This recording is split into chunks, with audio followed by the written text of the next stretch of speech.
I think we can all agree that when you're starting your commercial real estate career, the first thing that you think about is not how do I protect my commission, right? It's not that. It's how do I make a deal happen? How do I analyze commercial property?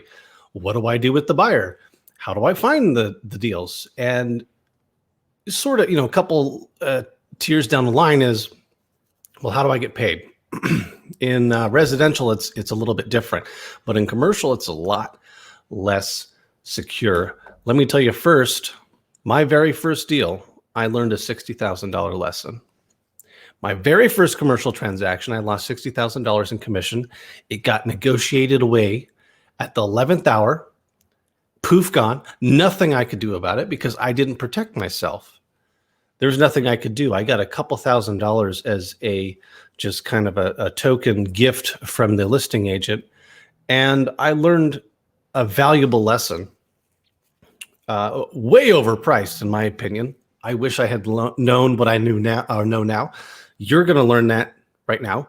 And hopefully it only takes a couple of minutes. But really my point here is don't be me. Learn to protect your commission. Do the right thing. We're going to walk through a couple different steps here in this video on what you can do to protect your commission, some best practices. And but first, I want a quick plug. I don't do this for free. We have a membership site. If you like this video, if you like learning commercial real estate, at straighttalkacademy.com, there's over 50 classes and workshops we have on all kinds of commercial real estate. You have the commercial real estate toolkit, which is what I use at every listing appointment. It's a calculator set and all kinds of different tools that we use at every single listing appointment. It's what we use every single time we get a listing. We get a private members only Facebook page. We do interviews with professionals every month, and you get me every single month live talking to you about a different topic like this, and you get to ask me questions. So if you want a mentor, a commercial real estate mentor in your pocket, ready to go, a bunch of classes, all the training you need, go sign up. And so plug over. Basically, here's what happens. So if you're a listing agent, you probably don't need to protect your commission the way you do as a buyer's agent. If you're a listing agent, if you've listed a commercial property, hopefully you know what you're doing. If you've listed the property, you've got an agreement with the seller for a certain amount of commission. Now you may or may not have split that up and said, okay, I'm going to give X amount to the buyer's agent and I'm keeping Y%. But for the most part, the people that we come across that need help with this are buyer's agents. And so let's talk about that. First thing you need to know about commercial real estate is the commission to the cooperating broker, the person procuring the buyer, is not set. It's not usually protected. So on the MLS, they usually need to say, I'm going to give a certain amount of my commission, the total commission, to the buyer or a buyer's agent. And they have to abide by those rules or they're in violation of the MLS rules, right, on residential stuff. It's not the same in commercial. In commercial, we have stuff like LoopNet and CoStar are probably the most common. A lot of times things sell off, just kind of between broker to broker. So you'll find there's very common specialists in different areas, and there's only a few of them. There's not a whole lot of them. So if you're with a buyer side, you're usually going to be able to go to these specialists that are massive specialists in the area and find some property, and sometimes that sells offline. But just the point here being, don't think that your commission's protected because it's not, right? It's not protected like it is on the MLS. This is kind of the wild, wild west. Co-op fees also tend to be lower at higher price points. So if you're going to go up above 3 or 4 million, 5 million, right? So if I sell a $1 million property, I'm getting a 3% fee, right? Great, 30 grand. That's awesome. If it's a $10 million property, why would they pay me $300,000 for that, right? So it kind of scales down for very obvious reasons as you get to a higher price point. You're also going to see as you get to higher price points where the listing agent maybe isn't cooperating. The listing agent may not give you a cooperating broker's fee. And so we'll talk about this, but you need to prepare your buyer when you take them on how that might shake out depending on their price point, right? So just be aware of that. Usually if you're below a certain price, below 3 million or so, you should be fine for the most part. But just be aware of that as you're going forward in the commercial real estate field. Rule number one, when you're dealing with listing agents, always ask what the co-op fee is, right? So you're going to call on a listing that you found on LoopNet or CoStar or somewhere, and you always, absolutely always need to ask them at some point in the conversation, okay, what's the co-op fee? Because if you don't, then it's at their discretion. Maybe they change it up later on, and you could kind of mess up your fee and get a lower fee. So what I usually do is, I'll have the call, I'll get the deal story, and then towards the end of the call, at some point, I say, oh, by the way, what's the co-op fee? What are you offering on this? And they'll tell you. Or they'll say, well, I don't know, let me look it up. And they'll look it up. And it's key that you also say, when you ask this, okay, they say 2.5%. I say, okay, great. So that's 5% split half and half, correct? Because what will happen is they'll retain more on the listing side. And if you don't ask that question, then you don't know that, oh, they're keeping 3% and they're only giving me 2%. Well, maybe we can work on that in the contract phase. So be aware of that. A couple more things. Here's what you want to do.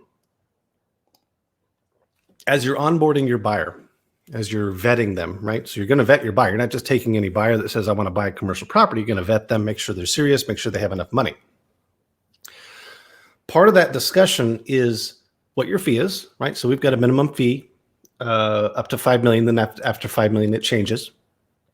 And the buyer knows that this is our minimum fee.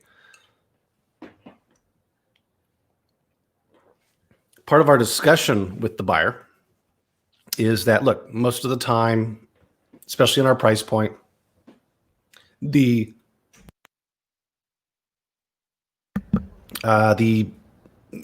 seller will usually pay the fee. But if they don't, here's a minimum fee. Here's what we can do if they decide not to pay us. And at the end of the day, really what's going to happen is the buyer is paying all of the fees. There's really a bottom line number that the seller is willing to pay. There's a net number that the seller is willing to accept after everything. And that's what they're willing to accept. Now, the commissions and the closing costs and everything else ends up building on top of that net amount they're willing to take. And that ends up with your price point, right? So at the end of the day, the buyer's paying it anyway.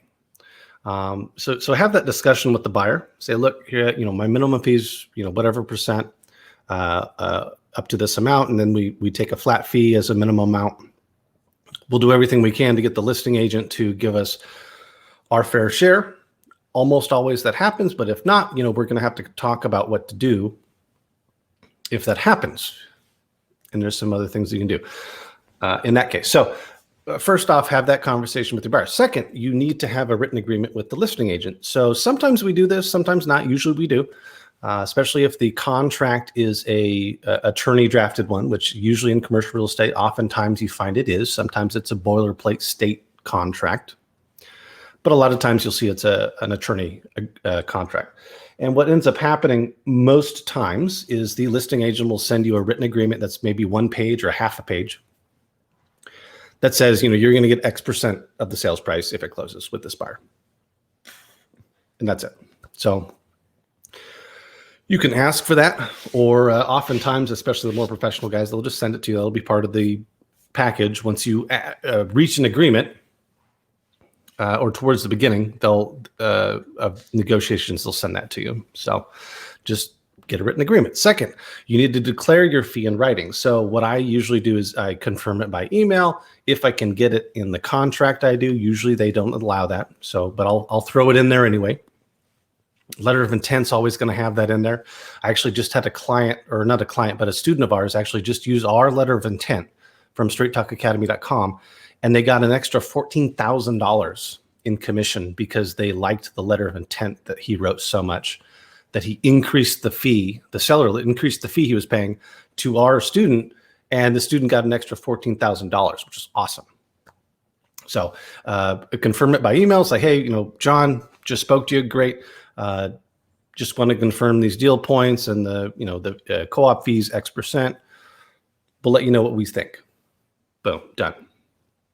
So at the end of the day, that's really it. And those would be my ideas on what you should do to protect your commission. Let's go back here. Always ask the listing agent what the co-op fee is during your first conversation. Because then you can prepare for the times forward. So if it's 0, you now know that before you even write your offer, and you can write that into your offer, knowing they're going to counter and say, now we're not paying you any commission. And then you can play some different negotiation tactics with them so that you can get paid. So that is what I would say. Again, if you like this type of training, these types of videos, we have honestly hours-long trainings on this type of stuff: 1031 exchange, office, retail, apartments, marketing, introduction to commercial real estate, all kinds of stuff at the website there. And you can sign up. It's a monthly fee that you don't have to sign up for a year or anything. You just sign up for a month and see if you like it.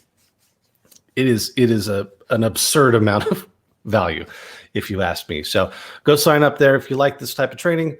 Hopefully this video helps, and we will see you next time.